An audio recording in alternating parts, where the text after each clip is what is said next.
Welcome to Lettertainment, the channel with the most deceptive name in all of YouTube. This video is sponsored by Crypto.com. Please support them as you help support my channel.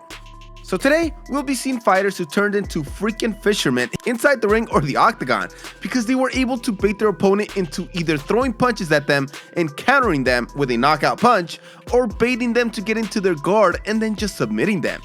There is nothing better when watching these fights and just being on edge, like watching a horror movie, yelling, "Don't go down to the basement, you freaking moron!" And then they go down there and then just get killed. Let's get this started.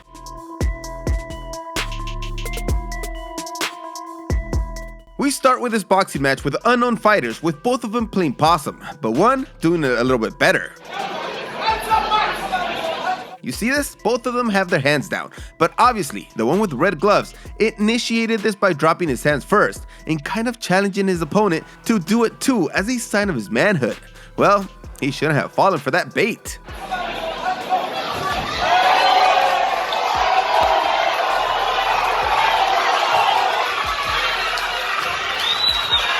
Just pushed himself off the ropes to get the extra speed to his punch and just cleared his sweat like wasabi clears your sinuses. It was a beautiful taunt, not playing possum at all, just baiting him, knowing that guys are really dumb and they will fight for their manhood until they get knocked out just like this. Now let's take a break to talk about today's sponsor, Crypto.com. Cryptocurrency is taking the sports world by storm, and for good reason. Crypto is the future. Crypto.com is now the flagship sponsor of the UFC, and you can see their presence on every fight kit. It's the fastest growing cryptocurrency app, helping achieve wide adoption of cryptocurrency.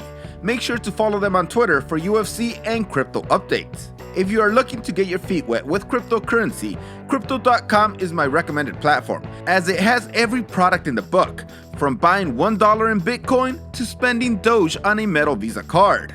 Crypto.com allows me to bring you guys more content, and I have a special promo for all of you guys.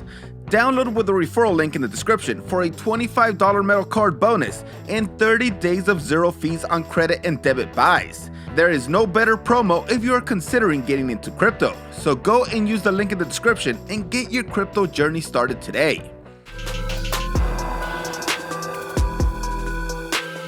Jorge Castro took a huge risk here in his fight against John David Jackson, where he took a shot and played it off as it being serious because he looked terrible and the referee might have stopped the fight, but he didn't, and it set up this amazing finish. Career is a good thing.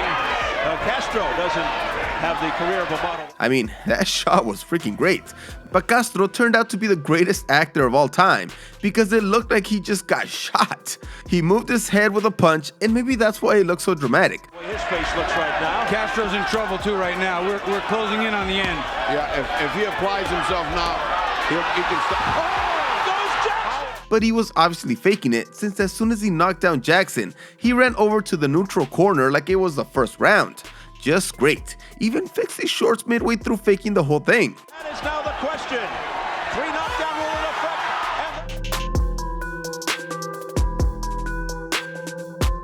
This is the most famous case we have seen where Verdum, a freaking genius at Brazilian Jiu-Jitsu, was able to end the decade-long undefeated streak that fighter Emelianenko was on.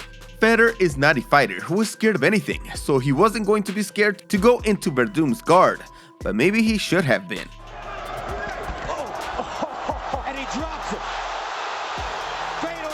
I don't know if this is playing possum, as Verdum didn't even have a chance to be on the ground long enough to bait him in, as Federer just rushed in there without even caring of the dangers.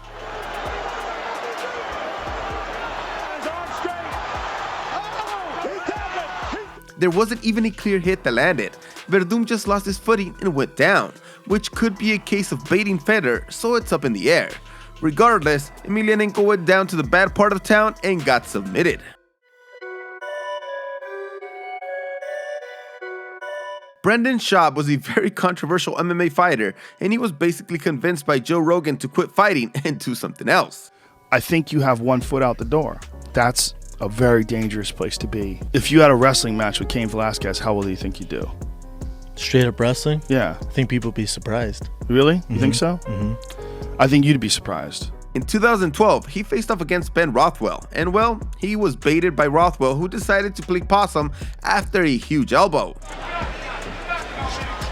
Oh, the spin caught him. Caught him with the elbow, Joe. Now, this elbow looks really good, but Rothwell said he only got hurt by one punch from Schaub, and it was a right hand, and that he was just playing possum in this situation. He's dazed. Yep. Good pushing forward to Schaub. Oh, Schaub down. He's out. And it is all over. I kind of believe Rothwell because he didn't go all the way to the fence, which is what most hurt fighters would do. He just allowed Schaub to get close enough and then started swinging back, clipping him with a left hook that looked pretty weak, but Schaub didn't see it coming and he went down. Just look at how Rothwell puts on the brakes and starts advancing forward. I don't think he was hurt at all.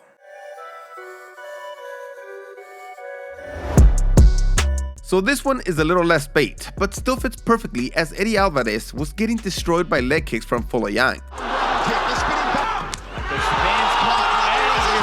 So Alvarez is on the ground, just dying from the pain from the leg kicks, and instead of Folayang forcing the referee to stand him back up, he goes down to the alligator-infested river and almost gets caught there.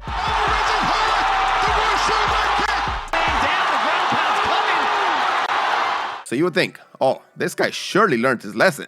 Let him stand back up. Nope, he just goes down there again to tempt fate once more. Alvarez had this beautiful turn here, and then just worked from the top until he took his back. This is that topside jiu-jitsu we were talking about, Michael. He wasn't baited to go in there, but it was basically the same thing, as Alvarez was hoping with all his might that Folayang would be dumb enough to take it to the ground.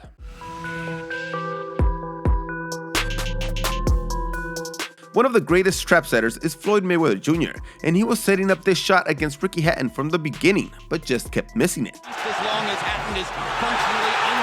Hatton is a really aggressive fighter, and Mayweather was trying to time Hatton when he was rushing in with his head up high and no defense whatsoever, and he caught him good in the 8th round. Very good when he gets tired. Good quick left hook by Mayweather as Hatton came. Hatton did not learn anything from this, as Mayweather ended the fight the exact same way. He's 44 and done. He's been stride for stride throughout his career. Check that hook. It's the exact same thing, with Mayweather just backing up, waiting for the rush, and just connected beautifully. It wasn't exactly the end of the fight, but it ended a few seconds later. The difference here is Hatton had his right hand down with his left hook coming in, and Mayweather was well protected, moving away from it. Hatton was baited the entire fight.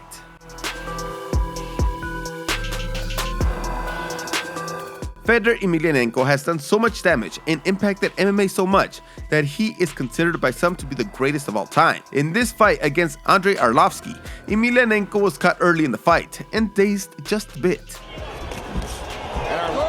combination. He dazed him. Then later, Arlovsky kept connecting some big right hands on Emelianenko and landing a body kick that led to Emelianenko not playing possum so much, but more like just letting the momentum from the kick push him off the ropes so he can take a big shot back. Arlovsky though took the bait and rushed in. See, beautiful setup. And again, Arlovsky with the front kick. Arlovsky moves in. Emelianenko just baited Arlovsky beautifully, and he knew something big was coming back, so he just ducked and threw the blind overhand shot right into Arlovsky's chin, knocking him out mid-air. Arlovsky was doing very well in this fight, although it was still early, so Emelianenko could have taken over later.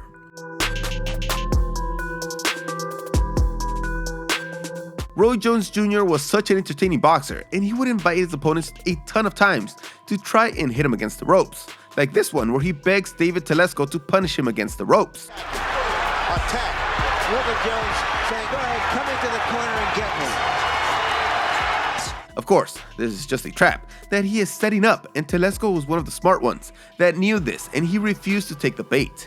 Glenn Kelly though, he was not as smart, and he has been immortalized by taking the craziest knockout shot of all time. We'll not carry you there because of the style of the opponent or whatever. Shane Mosley learned that on Saturday night. I really think that Kelly was not hurt by that punch. He was just so embarrassed that he decided to stay on the ground and take the count. Just look at the bait, man. Hands completely behind his back, just inviting Kelly to take a big shot. But before Kelly could even let go of his right hand, which he certainly was preparing to do, he got knocked out. Guys, please give this video a like, or I'll bait you next time with a stupid clickbait thumbnail.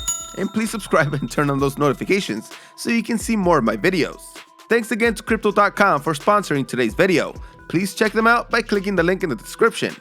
I'm just so surprised because these guys know what is coming and they still fall for it. They know not to get close or go to the ground with certain guys, but they just can't help themselves, thinking that they can beat the other guy at what they do best.